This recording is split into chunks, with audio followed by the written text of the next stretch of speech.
Morning, everyone. We're going to start with some music.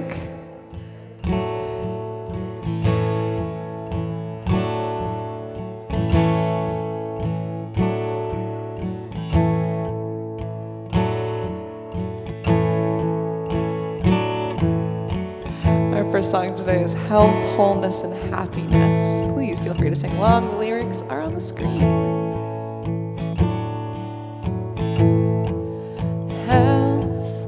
Wholeness and happiness. Health, wholeness and happiness. Praise the good and raise the world with health, wholeness and happiness. Love, laughter, and letting go. Love, laughter, and letting go. Praise the good and raise the world with love, laughter, and letting go.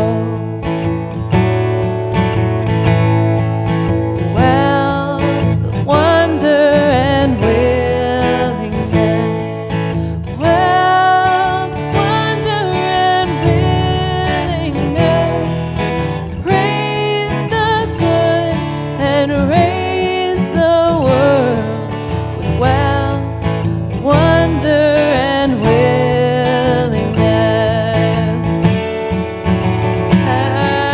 Health, wholeness, and happiness. Health, wholeness, and happiness.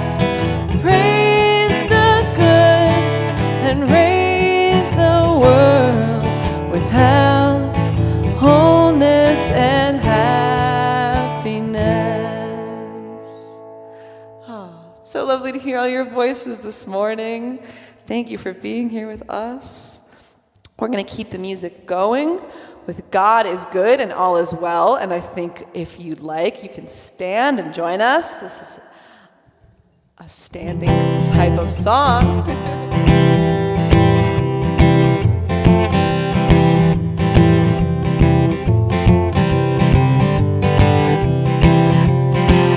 What a wonderful morning, beyond compare. I feel God's loving presence everywhere. I am filled with joy profound in a world with many miracles abound. In the garden of my soul, I am happy, healed, and whole. I know that God is good and all is well. In the garden of my soul, I am happy, healed, and whole. I know that God is good and all is well. What a wonderful morning, beyond compare. I feel God's loving presence everywhere. I am filled with joy profound in a world where many miracles abound. In the garden of my soul, I am happy, healed, and whole. I know that God is good and all is well. One more time. In the garden of my soul, I am happy, healed, and whole. I know that God is good and all is well. All right. You could be seated. Isn't that amazing? Health, wholeness, and happiness raise the world. I never thought about that. We can raise the world in our little way.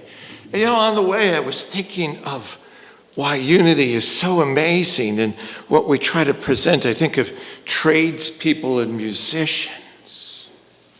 You know, you got to be precise, right? Right. You know, and that's what we try to do is we try to be precise, and sometimes we got to be methodical, but on the other hand, sometimes we've got to let that intuition and feeling and spirit lead us, right? That's what we really, it's just amazing. And you know, the thing is that some people will talk about you're only as good as the tool you have it. As you have, right? You've heard that before about tradespeople. You're only as good as a saw. If the saw's no good, you can't really do very much. Well, we've got great tools here. But you know what's even better? That we are so much better than we realize. Because let's face it, most religions don't teach us that. Oh, God's great, but us, well, sorry, we gotta do better than that. No, God in us, as us. And that's why I think unity is so, so important. So we have a vision statement and a mission statement. Let's read it together. We envision a spiritually awakened world flowing with divine love. We're an inclusive, loving community dedicated to teach, inspire, and practice positive spiritual living. Isn't that good? And even now, we open ourselves up to what Spirit is moving in us, whether it's some music, a greeting, a smile, or just something inside. And we're thankful that every little moment is special if we decide it. Every little incident is wonderful if we turn it around, that this reality is created by us, and we can make it all good. And even now together, there's more power, and let's do that. And so it is. Down by the riverside. Wow, that's right, stand up. Back up here. You got to go down by the riverside, but you got to get up on your feet.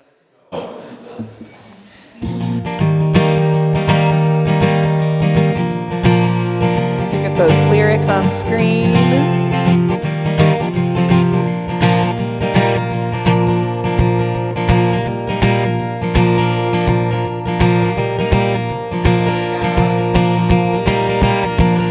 I'm gonna lay down my burdens down by the riverside, down by the riverside, down by the riverside. I'm gonna lay down my burdens down by the riverside, down by the riverside.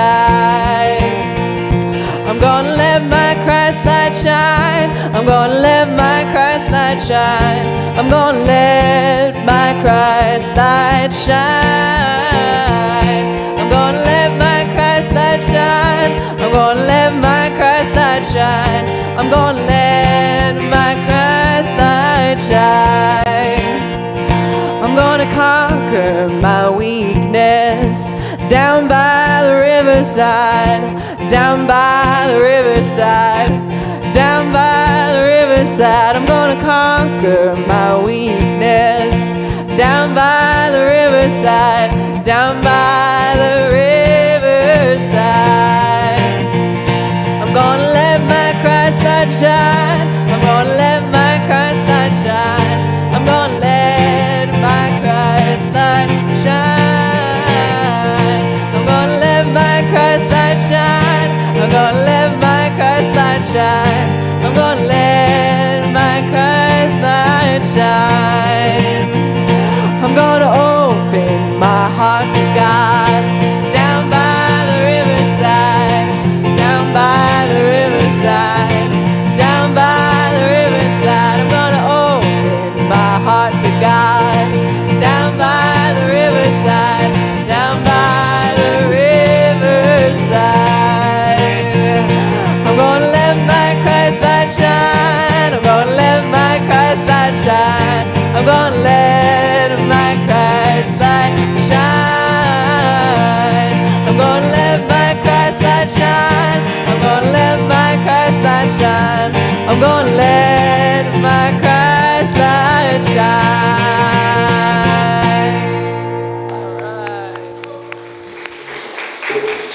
right, thank you for Devin and Luis for some great percussion there to add a little zip to it. Oh yeah, hey, start bringing any old thing in here. Well, maybe not any old thing, but let the Christ light shine. You know, I know for me, I got a different view of Jesus, still love Jesus, but as opposed to Jesus being so different, no, the one who came to show us who we really are. The master who came to show us who we really are and not to see how different we were. And so when we talk about a Christ consciousness and Christ light, that's what we're talking about when we're talking about a Christ candle. Isn't that amazing that we share that? And even when we don't feel we have it, oh, we've got it. And even when that person that we think doesn't have, oh, they've got it too. So, and it's simple. It's, again, a change in our thinking, which we'll get on principle number 3.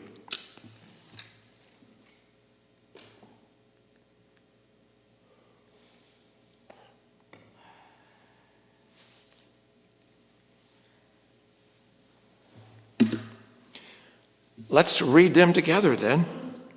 God is the source and creator of all.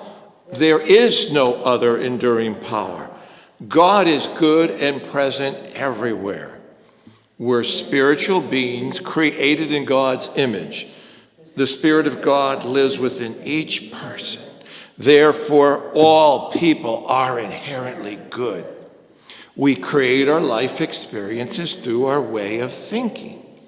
Through prayer and meditation, we increase our conscious contact with God, bringing forth love, wisdom, health, prosperity, and everything good.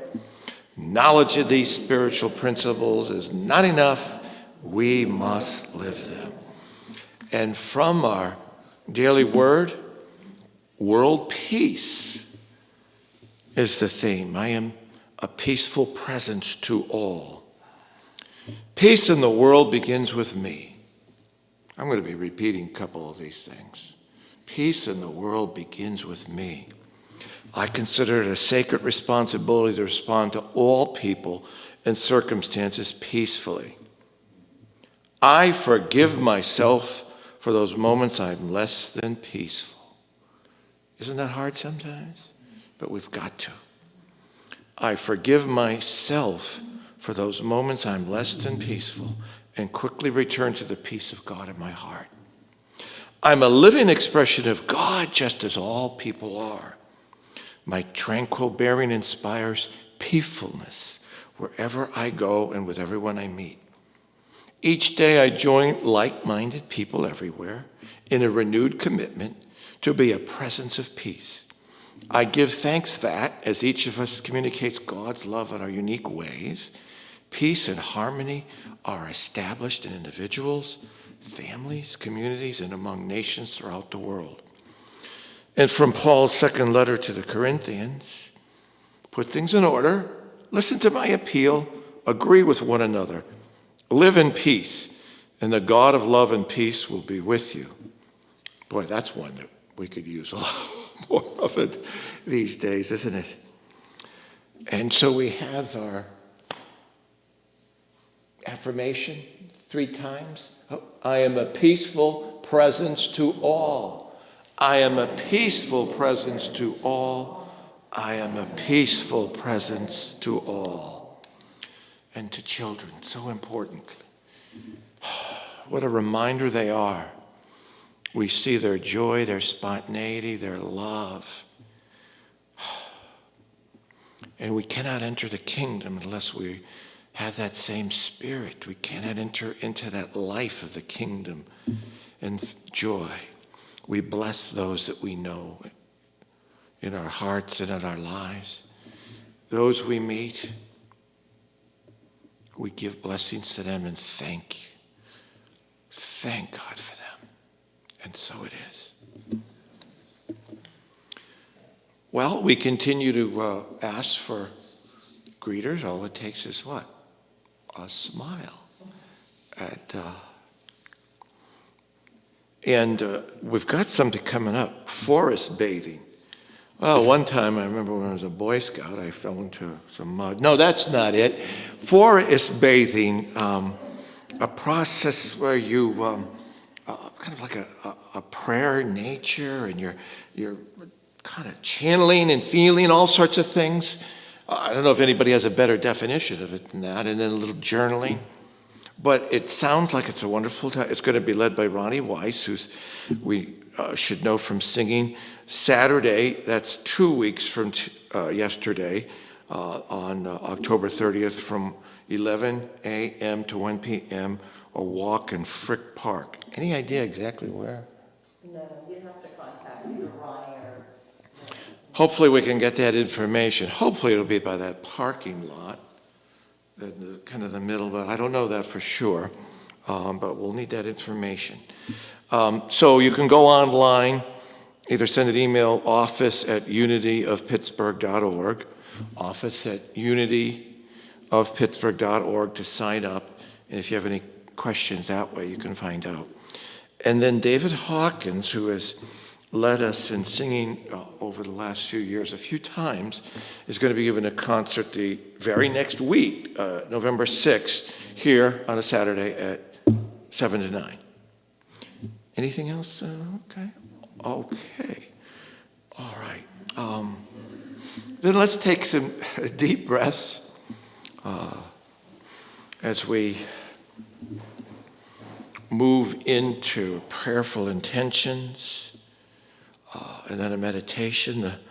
The song, of course, it's a responsive one, and a beautiful one of all the different, not even close to all the possible different names of God through sacred literature, but let's even now get in the mindset that however we think of God, of source, spirit, divine mind, universal mind, whatever way, let's enlarge our vision of God in spirit and believe right now that God in us, as us, that we share.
Father.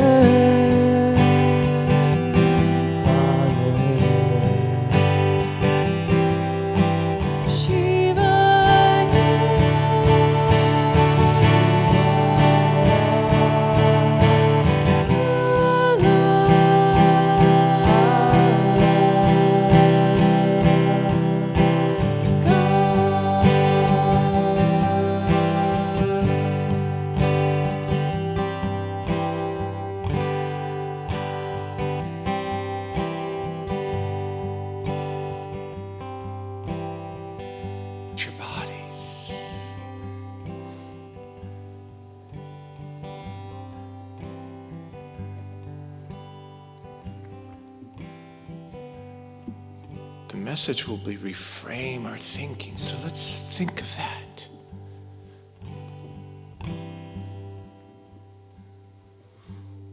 We experience things. And we look at ourselves by our past. I'm this kind of person. I did this. Maybe I didn't do this very well. I could have done this better.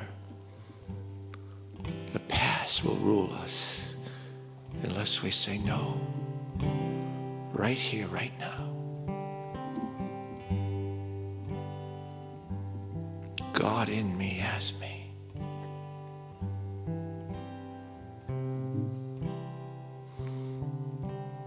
Feel that as an amazing gift from God, meant for everyone. That you are a beautiful person. Even say to yourself, I am a beautiful person.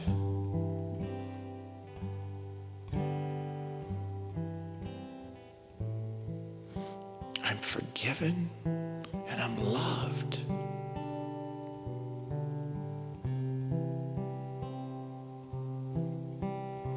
And even right now, imagine God's spirit, spiritual beings hugging you and embracing you just because of who you are. Feel that now.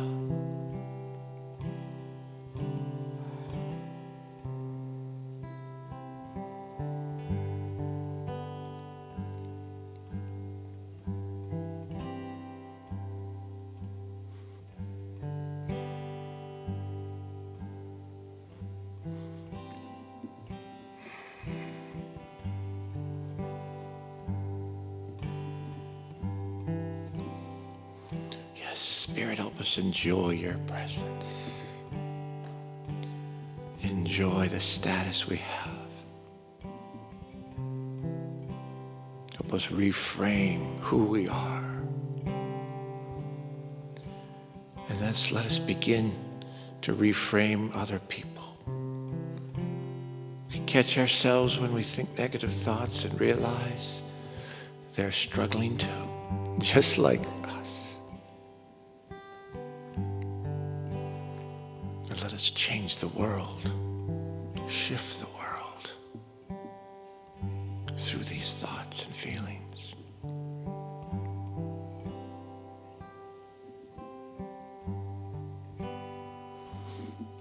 And finally, just see yourself as light.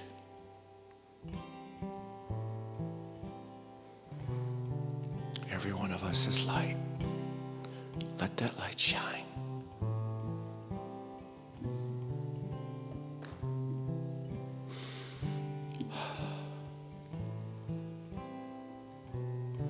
Just take some deep breaths.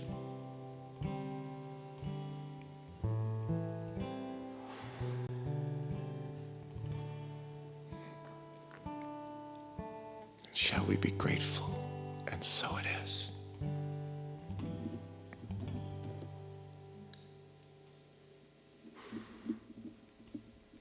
A song that goes back about 50 years, one of my favorites.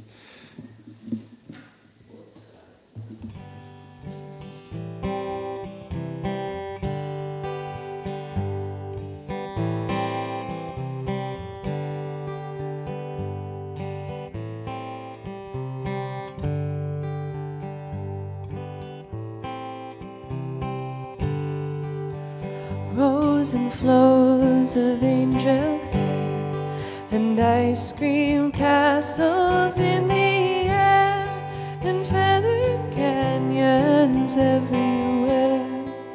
I've looked at clouds that way, but now they only block the sun. They rain and snow on everyone.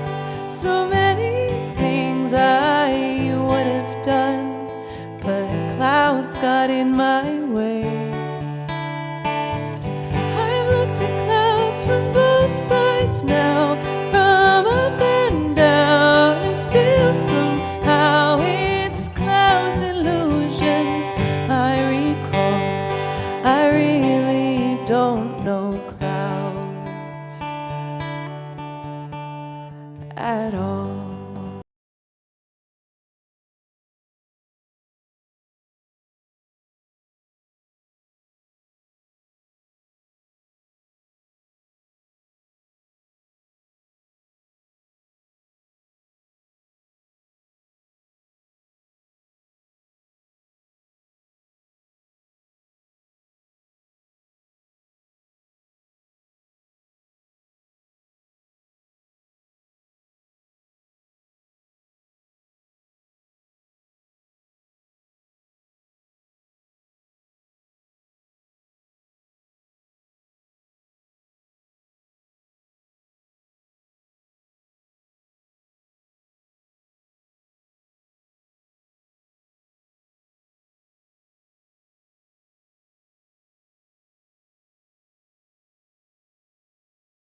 Just a year and a half, that's all. But she's put in at least 2 years away. But she put in many years of her own study and devotion with unity, but always, as I've said a number of times, gives very positive and practical messages. So Maryann Hackworth, reframe your thinking.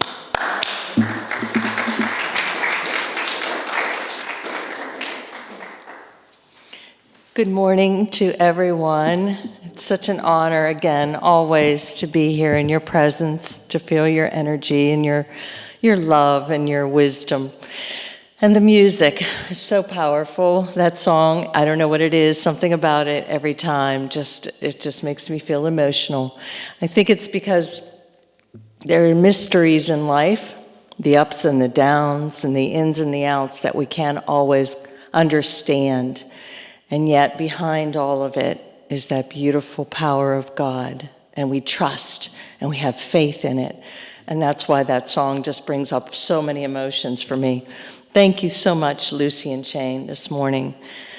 So my message today, reframe your thinking. It's almost like every Sunday we basically talk about this same topic, and yet always with a different facet or a new way of looking at it. So I sat down to write a little summary like I always do, and want to give it to Mariko to put on the website. And it kind of went this way in my head. Throughout the day, we find ourselves contemplating life, right? Just like the song, the ups and the downs. Our minds constantly evaluate. Our minds, either consciously or unconsciously, evaluate the events that are around us. And scientists, as we know, have told us that the majority of these thinking thoughts are quite repetitive, and at times they tend to go down the rabbit hole into negativity. But at other times, don't you find that something will occur, some spark, some flash of insight into your mind? Or maybe it's something you hear on a radio. Maybe it's the lyrics of a song. Or maybe it's a friend and they say something just perfectly in that moment, just exactly what you needed to hear to shift your thinking and reframe it and pull you out of that little slump that you might have found yourself in, right? Thich Nhat Hanh, as you know, he's a Buddhist monk from Vietnam who went through unbelievable suffering at the hands of the Khmer Rouge back in the day when Vietnam was suffering so greatly. He had to flee his country and carry on, right? And he said this: there is no enlightenment outside of daily life. There is no enlightenment outside of your daily life. That's where it's happening, folks. That's where enlightenment occurs, right? We don't have to wait to reach a surreal, otherworldly place. Enlightenment, the flash of enlightenment occurs in your consciousness, in daily life. So I wanted to share with you a little story, of course. Always have those. And this is where a little flash of enlightenment occurred for me about 3 weeks ago, September 27th. My strong, powerful, handsome husband, the one I've known and been married to for 36 years, had a heart attack. So I was in bed and he, thank God, awakened me and said he was having these pains. And I called 911 because he knew and I knew something was not right. So he went in to pass him in hospital within 15 minutes. It was so wonderful. The paramedics, everything began to unfold quite in a surreal fashion, right? This man who's never been sick, never had a heart condition, is in distress. So he gets to the hospital, and in the course of events over that night of Monday night, they did determine by morning that he did have a mild heart attack.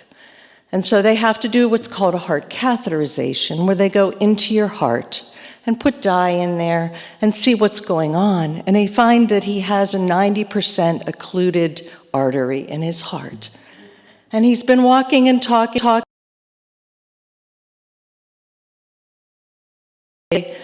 night, September 27th. So Tuesday, he's in there getting his brand new stent. Then they go in through your wrist, up into your heart, and they puff it up with a balloon, and they place the stent that the nurse told me it's like the spring in a ballpoint pen. And it's just coiled, and it'll keep that artery open, and the blood will be flowing through it. And I'm sitting there like, okay, good, everything's good. And I wait for the time that he's in this, and he comes out of recovery, and he comes back in, and they order him his lunch right away, because this is the power of medical miracles, that you can actually go through that procedure and have a quick recovery, because it has been fairly non-invasive, right? But I'm sitting there, and I'm thinking in my mind, now, he's always going to have that in him. Thinking about this piece of metal that now sits in his artery. So he was talking to the nurses and getting his lunch ready, and I looked at the nurse through my masked face, and I said, so I guess now my husband will always have that stent, that piece of metal will always be in his heart forever. And she looked at me with her beautiful big eyes, and she said, your husband is now wearing a piece of jewelry in his heart. It was so powerful. I cannot explain to you how those simple sentences took me from this feeling of he's flawed now, he's got a problem, there's this thing inside of him, to jewelry. Think about jewelry. What is the function of jewelry? It adorns you. It makes you beautiful. You put it on your body so that you can be enhanced. In 1 minute, I was lifted from this sad place up into an awareness of gratitude. Gratitude for jewelry, gratitude for medical miracles, gratitude for living in this world, in this country that we have with medicine, gratitude for being able to call the number, get him the help, gratitude for the jewelry which will keep him strong and healthy and active. As his cardiologist reframed again my thinking and told me the next day, your husband is healthier today than he was yesterday. You see that? The way that our minds can reframe. And friends, we don't always know why things happen. We can't always know the reasons why people get sick or people have injuries and people suffer. But what we must do, what we really must do, is have the faith to go inside ourselves, to feel the power of God, to feel the presence, to feel the wonder. As we said last week, I am the knower, I am the unknown. There is my essence as my Christ consciousness, as Philip was talking earlier about the Christ mind that lives in me, has the power and the potential to lift itself and align itself with God. So there are some teachers throughout the years that have brought this to our attention. And one of them has been our co-founders, right? Charles and Myrtle Fillmore. Because when this was happening with my husband, I started to wonder in my mind, how can I reframe my thinking about the collective suffering, the pandemic, the uncertainty of tomorrow? How can I reframe my own thinking? And Myrtle Fillmore, who wrote these letters, there's a compilation of letters that she wrote Back in the latter portion of the 1800s to the beginning 1900s, this compilation was originally published in 1936. And I always think in my head, many people have said to me, and I'm sure to you too, this is like we're living through, nothing like this has ever happened. This is the dire bottom of the pits that we're going through this, right? And then you look back through history, I have to ask myself, is that really true? Or has humanity throughout the eons and the ages lifted themselves through this physicality to come to know its essence is of God? And each generation endures its own version of challenge. And Myrtle understood that. Myrtle wrote a letter to someone back in the day, and I wanted to share a little piece of it. She said, the sensitive soul that we are, sympathetically attuned to the mind and feeling of humanity, suffers greatly. And we feel that, don't we, at times? We sensitive souls, when we're attuned to what is occurring around us, we suffer greatly because we're exposing the soul to contact, she said, with the experience of humankind during the past. She's talking now about the collective consciousness. Back in the day of Myrtle and Charles, they referred to the collective consciousness as the race consciousness, the human race consciousness of which you and I share. We're carrying on through this consciousness. We're evolving and spiraling ever upward through the collective as individuals. So she goes, this is what she says. We must begin at once to rejoice in the light that has come to redeem our subconsciousness from the shadows of error and fear and superstition and mistakes.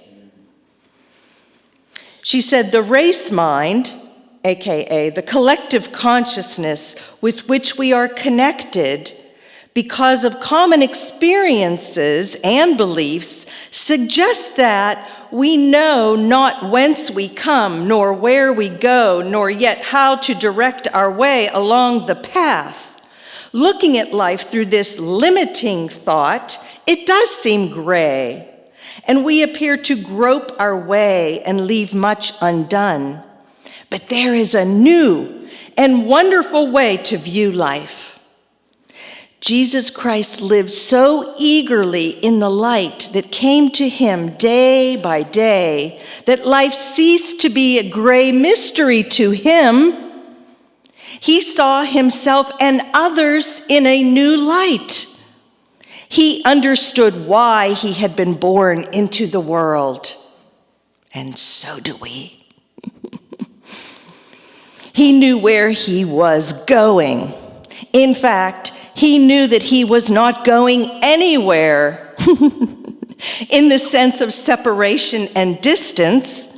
He knew that he was merging himself with the race mind, the collective consciousness, so that he might abide with us and bring us into the same wonderful light in which he dwells.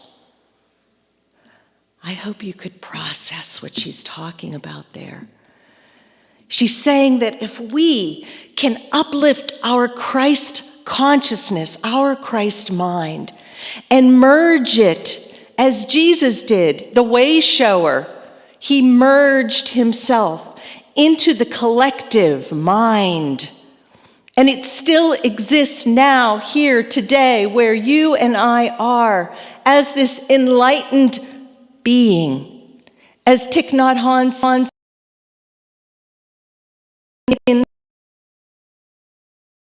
Myrtle understood, and she's telling us that he was the great interventionist. Do you remember last week I mentioned that Jesus was our great intervention? Not because we should bow to him and worship the Savior and praise his name again and again. And if that feeds you, do it.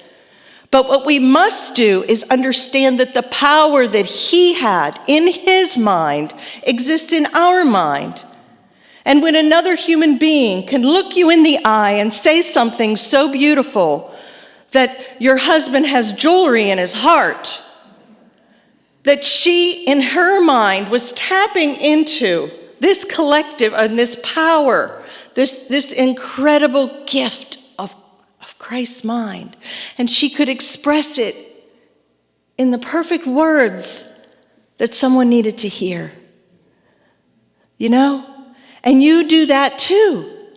You do that when you talk to your friends, when they're down, or when you write your music and you have lyrics that uplift, when you sing your song, when you speak your word.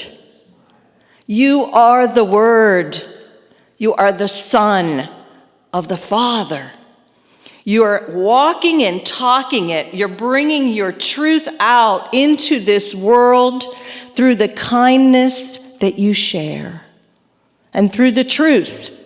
And when someone says to you, oh my God, this is the worst of the worst, do you have a response to that? Can you lift yourself for 1 minute, for 1 second, and come up with a true response? A truth that lives in you to say, I believe we're all here for a purpose, even if it's just that one simple statement. I believe we exist for a reason, and I tap into my inner power. We don't have to preach it. We don't have to pull out like gospel quotations. If we want to, we do. And I'm going to share one with you right now because I just love this. I love now that I'm studying and understanding Jesus better, that I'm able to read something that is attributed to him in the Gospel of John. And where at one time it may have sounded like a riddle, now I can unriddle it. And I can feel it better. So let me try one on you, a little Jesus riddle. That's so funny, it makes me think of the Riddler. Jesus dressed as the Riddler for Halloween. Where is that going, Maryann? So here it is, John 5. Jesus said to them, verily, very truly, I tell you, the Son can do nothing on his own, but only what he sees the Father doing. For whatever the Father does, the Son does likewise. The Father loves the Son and shows him all that he himself is doing. And he will show greater works than these, so that you will be astonished. Indeed, just as the Father raises the dead and gives them life, so also the Son gives life to whomever he wishes. So let's unriddle it. What is he talking about? The Father. The Father. What or who is the Father? The Father is the living principle of God, the absolute good, the great unlimited power that we here call God, the truth of our divine nature, the one we pray to. What did we say last week? The ocean. God is all that is, all goodness, omnipotent power. That is the Father that Jesus referred to. That's the language that he chose. The Father. The Son. What is the Son? Who is the Son? We are the Son. We are the true spiritual self, that which is in us. The true spiritual self of every individual, you and I, is the Son. Your spiritual essence, your inner knowing is the Son. You are the child of God, the offspring. You are the living, breathing expressions of God. And Jesus termed these Father and Son. He was trying to get his point across. So when he says to you, the Son can do nothing on his own, but only what he sees the Father doing, he means you must tap into the Father.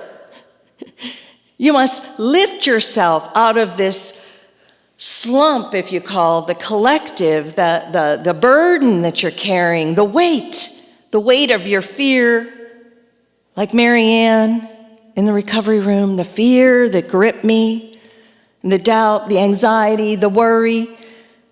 That's the part that falls in downward. And I, as the Son, must lift myself as that nurse was, the Father, walking in with that wisdom.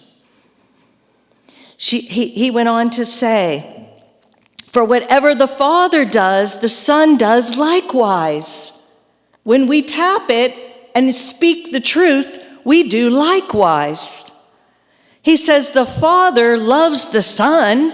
Of course, God's love for us is unlimited, eternal, never-ending. Why? Because we are the expressions of it. It could never possibly extract itself from us and not love us, because we're it. We're living it in our own individual way, walking through this life. So the Father loves the Son and shows him all that he himself is doing. And he will show greater works than these. You've heard that before. And you will be astonished. And was I not astonished when she told me that my husband had jewelry in his heart?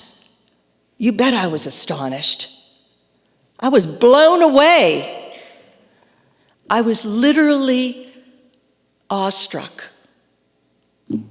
because the Father was speaking to the Son. It was so beautiful.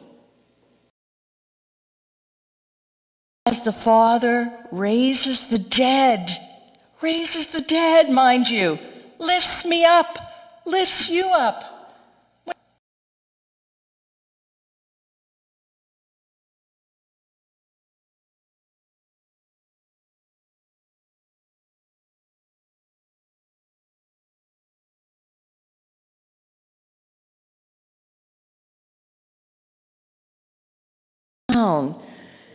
But when something is spoken to you in that way, the Father raises the dead and gives them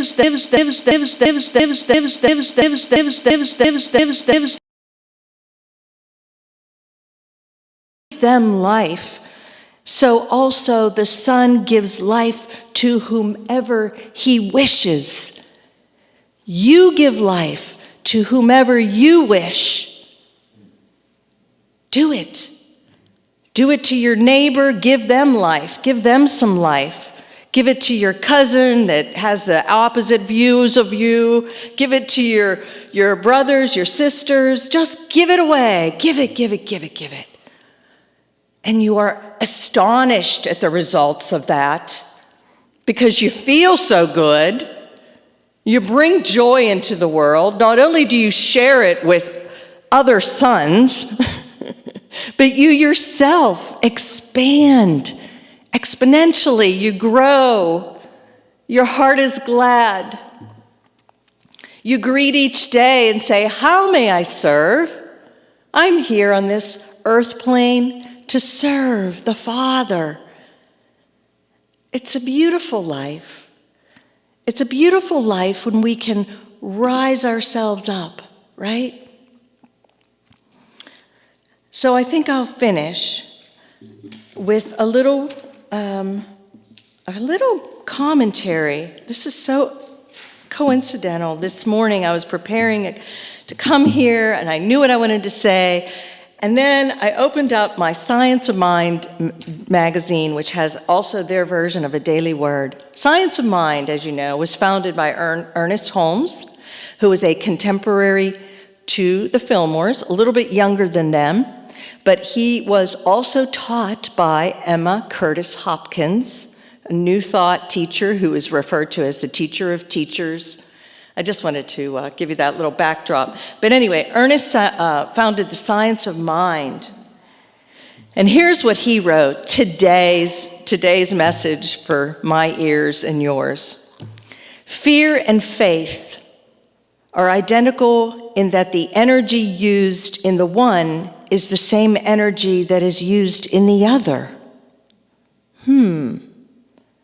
We get to choose our channel of our energy. Where do we put our energy?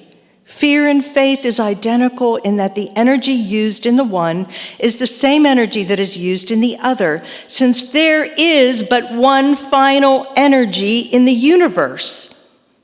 And this final energy is the energy of thought. That's his statement. There's one final energy in the universe, and that is the power of your divine mind. So tap into it, bring it up, channel it into faith, share it, fellow sons and daughters. I just love you all, and I thank you for letting me speak today.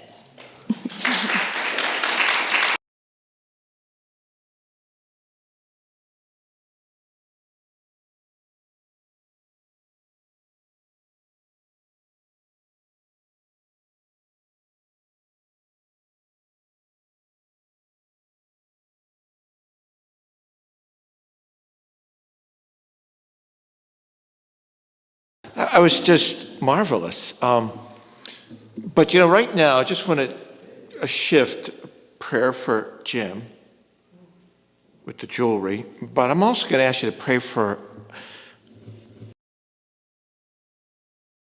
Remy, R-E-M-I. It's not pronounced Remy, but Remy, who messaged me yesterday that he had a heart attack very recently and then had a quintuple bypass. I only had 4. He had 5. And so I just want to hold up Jim and Remy right now, if you can join with me. Thank you, Spirit. The jewelry, marvelous, reframing, surgery, gifts, science given to us by the universal mind and spirit for both Jim and Remy, for recovery, for a proper attitude, for hope. We bless both of them and hold them up. And so it is. Thanks. I know he'll be glad to hear that. Gosh, it was just 12 hours ago that I messaged him, and we've got a wonderful practice, and I love our practices. And I say this continually again, it isn't just, help us to serve, but it's to help you. That exercise of faith, that yes, I trust that these words that we talk about,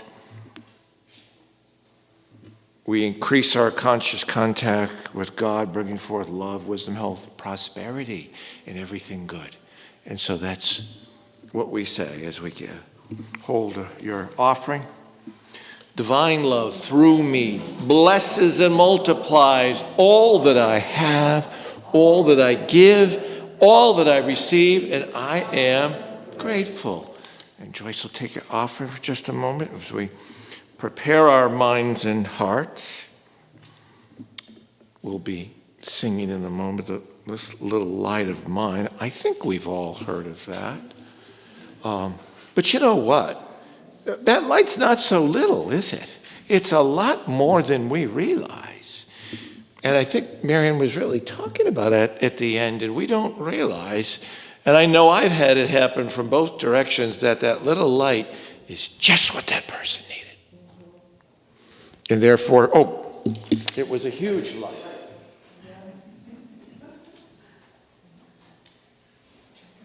Now, let's stand. All right, please join us. Our last song for the day. Here we go.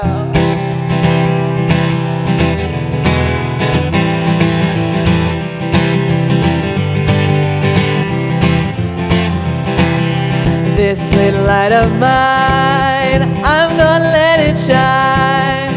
This little light of mine, I'm gonna let it shine. This little light of mine, I'm gonna let it shine, let it shine, let it shine, let it shine. This little light of yours, you're gonna let it shine. This little light of yours, you're gonna let it shine. This little light of yours, you're gonna let it shine.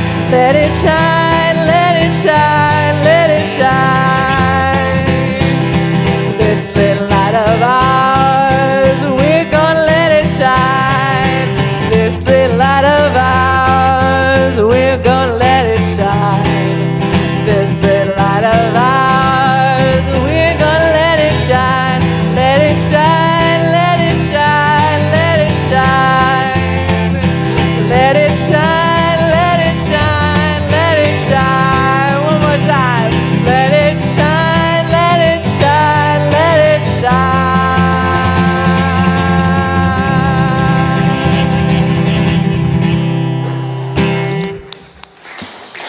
We just can't help it. We got to let that light shine. And so the light of God surrounds me. I am light. The love of God enfolds me. I am love. The power of God protects me. I am power. The presence of God watches over me. I am presence. Wherever I am, God is, and all is well. All right. See you next week, and I expect to see a little light shining now. All right.